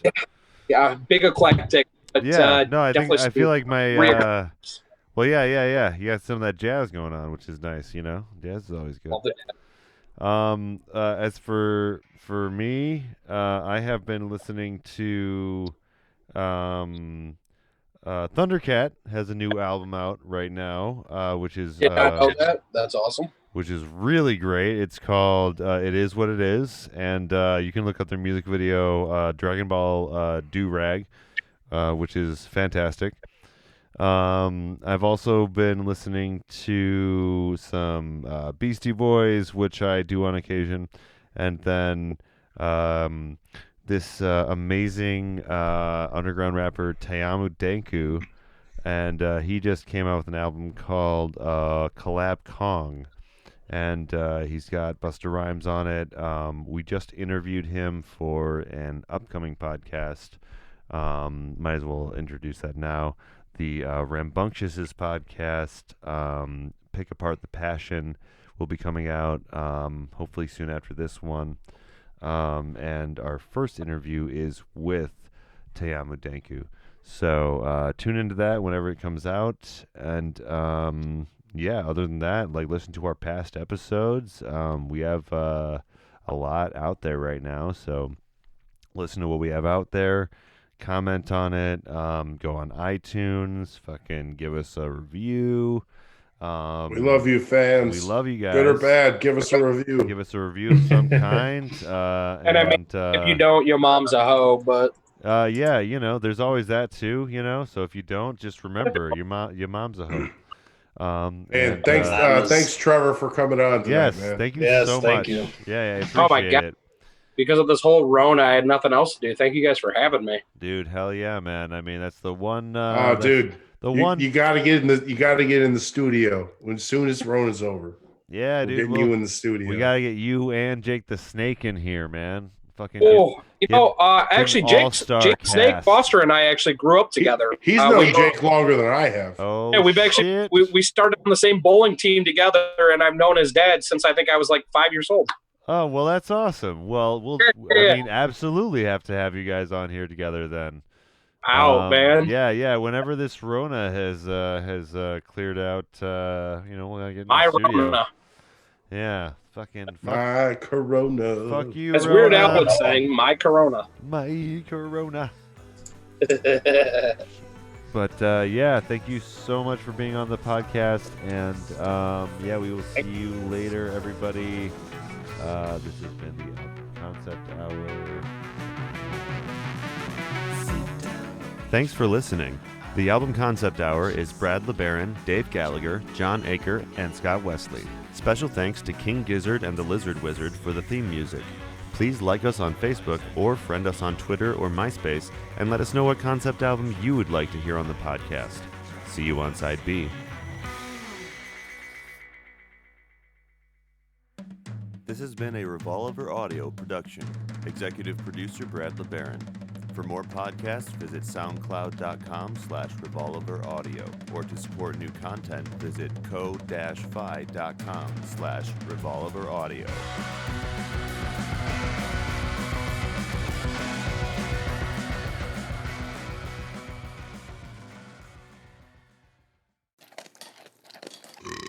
Revolver.